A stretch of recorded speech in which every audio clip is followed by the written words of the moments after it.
Welcome to your favorite channel, where you'll learn everything you need to know to improve your health and lifestyle. Let's get started.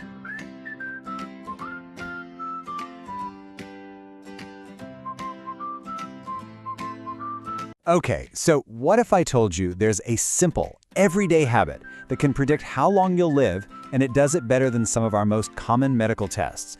Nope, it's not some crazy diet or a super intense workout. The secret is actually something you do every single day without even thinking about it. It sounds almost too simple to be true, right? But the research is crystal clear on this one. The speed at which you naturally walk is an incredibly powerful window into your overall health. It's like a living, breathing report card for your biological age. You know, just think about it for a second. Walking isn't just about your legs.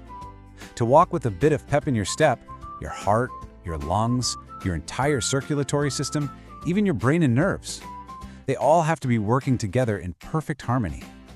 And that's exactly why the experts on aging, gerontologists, are now calling it the sixth vital sign, putting it right up there with things like your blood pressure and body temperature. So, what is this sixth vital sign really telling us about our health? Well, let's dive into the actual numbers. Okay, check this out. This is where it gets really interesting. This isn't just theory. We can see a direct line from walking speed to health outcomes. Look at the top. If you're cruising along at over 1.2 meters per second, that's linked to an exceptional life expectancy. But now look down at the bottom. The moment your pace drops below 0.8 meters per second, you've crossed a clinical line into what's called frailty. And that means a much higher risk for falls and just general poor health. So this number, it's really a snapshot of your body's resilience. So, what's going on under the hood? What's the engine that's actually driving this connection between how fast you walk and how long you live? To get that, we need to zoom way in, right down to the cellular level. And here they are, your mitochondria. I want you to think of these as trillions of tiny little power plants inside your cells. Their whole job is to take the food you eat and the air you breathe and convert it into pure energy. And here's the thing. A huge part of the aging process is that these little power plants just start to wear out. We have fewer of them, and the ones we do have get less efficient. And the biggest difference between healthy and unhealthy mitochondria is what kind of fuel they like to use. See, healthy ones are amazing at burning fat, which is this incredible, slow, steady burning fuel. But as they get unhealthy, they get lazy. They become sugar addicts, looking for that quick, inefficient hit of energy. And that's what leads to those energy crashes and that feeling of fatigue. A good, brisk walking pace, that's a sign your fat-burning engines are humming along just right. But here's the really great news. We can actually rebuild these cellular power plants. We can make more of them, and we can make them better. And it's not about pushing yourself to the absolute brink. The real secret is finding this very specific longevity sweet spot in your exercise. And that sweet spot has a name. It's called Zone 2 training. It's this moderate intensity, not a killer workout, but definitely not a lazy stroll either, where something incredible happens inside your body. It's the exact intensity that tells your body, hey, we need to build more and better mitochondria. This is literally how you train your body to become an amazing fat-burning machine. You know the story of the tortoise and the hare, right? Well, that's the perfect way to think about this. High-intensity workouts, they're the hare. They're fast, they're powerful, they're all about performance, and they run on sugar. But Zone 2, that's the tortoise. It's the slow and steady work that builds your deep, foundational aerobic engine by teaching your mitochondria to burn fat. For a long, healthy life, you absolutely need a powerful tortoise. And you know what the best part is? You do not need a fancy science lab to find your Zone 2. The absolute easiest way is what's called the talk test. If you can speak in full sentences without gasping for air, you're probably in the zone. But if you have enough breath to belt out a song, you're going too easy. It's that simple. Or you can use the rough heart rate formula you see here for a more numbers-based approach. Okay, so we've covered the biology of it all. But what does this really mean for your lifespan? What's the payoff? Well, get ready for this, because the numbers are, honestly, they're staggering. All that Zone 2 training builds the foundation of your aerobic fitness, and the ceiling of that fitness is measured by something called your VO2 max. Basically, it's a number that tells you how good your body's engine is at using oxygen. And as longevity experts like Dr. Peter Attia are now saying, this single number, your cardiorespiratory fitness, is the most powerful predictor we have for how long and how well you're going to live. And this right here shows you just how powerful it is. Just look at the difference in the risk of dying from any cause. If you can move yourself from that low fitness category to the high fitness category, you slash your risk of death by up to 5 times. 5 times. Think about that. There is almost no drug or medical intervention on the planet that can give you that kind of benefit. Now, to really hammer this point home, let's put it into perspective. We all know how dangerous smoking is, right? Well, according to massive studies, having low cardiorespiratory fitness is a stronger predictor of an early death than being a current smoker. Let me say that again. Being unfit can actually be more dangerous for your long-term survival than smoking. That is just incredible. So the big question is, what's the game plan? How do we actually build this life-changing fitness? Well, the great news is you don't need to completely upend your life. It really just comes down to consistent, moderate effort. And the beauty of this is how flexible it is. You don't have to become a marathon runner. A brisk walk, especially if you can find a little bit of an incline, is absolutely perfect. So is hopping on a bike, going for a swim, or using an elliptical machine. The best exercise is truly the one you'll actually stick with. So, what's the magic number? What's the weekly dose we should be aiming for? Well, the science is pointing pretty consistently to a target of about 150 to 180 minutes per week. You could break that up into 4 45-minute sessions or maybe 3 hour-long walks. It is a totally manageable commitment for a massive, massive return on your health. And that right there brings us full circle. Rebuilding your tiny cellular engines, boosting your aerobic fitness, and dramatically improving the single greatest predictor of your longevity. For most of us, it all comes down to something so beautifully simple. Just turning a casual stroll into a consistent, purposeful, brisk walk. So, I'll leave you with this final thought. The health, the vitality, the person you're going to be in your 80s or 90s, that person is being built right now, with every single step you take. So the only question left is, are you walking fast enough for the future you want to have? Here are some tips to help you have a healthy and strong body and mind. Remember that we upload videos every day.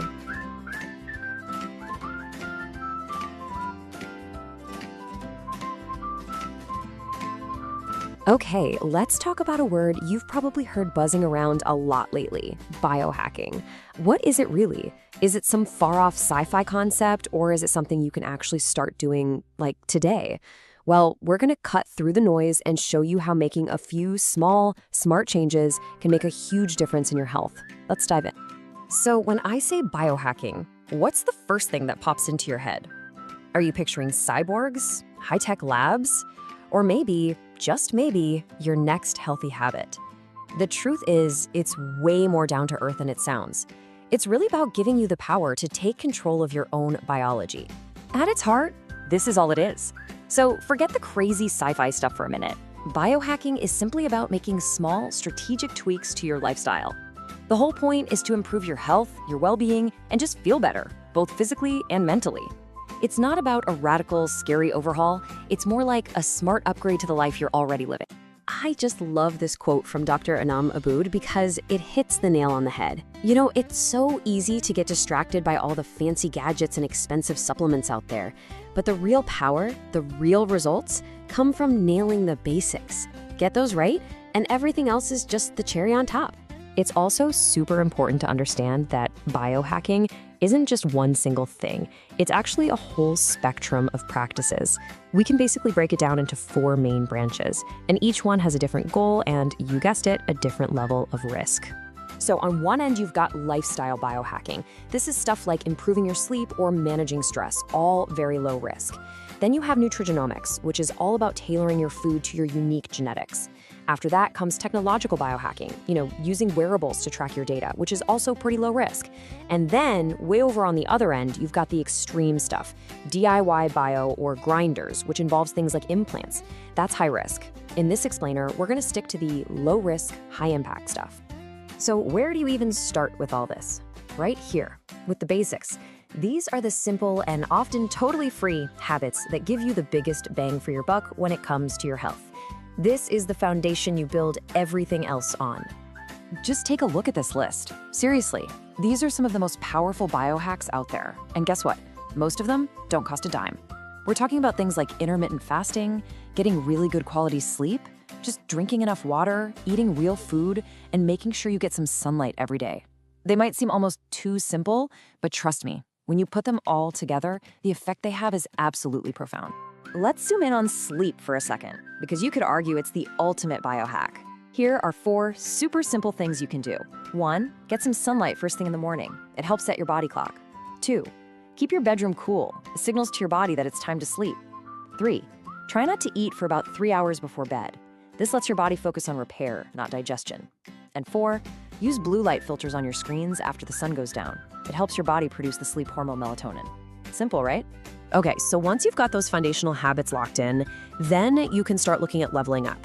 This is where we can bring in some specific tools, like certain supplements or even beneficial stressors, to really amplify the results you're already getting. Now, a key concept here is a word called hormesis. I know, it sounds a little technical, but the idea is actually super simple.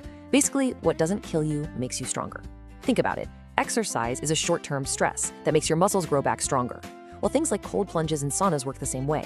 They create a temporary stress that flips on these powerful repair and anti-aging switches in your cells. A really hot topic in the longevity world right now is a molecule called NAD+. You can think of it like the spark plug for your cells. It's critical for energy, but our levels drop as we get older. So there are 2 main ways people try to boost it. You can take oral precursors like NMN or NR, which are basically the building blocks your body uses to make its own NAD+, or you can use things like at-home injection pens that deliver NAD+ straight into your system, totally bypassing digestion for a more direct hit. And of course, NAD+ is just one piece of a much bigger puzzle. The world of supplements is getting way more targeted. For longevity, people are looking at compounds like fisetin, which helps clear out old junky cells. For brain power, things like lion's mane mushroom are getting a lot of attention. And for metabolic health, compounds like berberine are being studied for how they can help manage blood sugar. All right, now let's peek into the future, because this is where things get really, really cool. Technology and biology are starting to merge in ways that give us insights into our own bodies that were once pure science fiction. This is opening the door to truly personalized health. Yeah, wearable tech has come a long way from just counting your steps. The new frontier is all about specialized monitoring.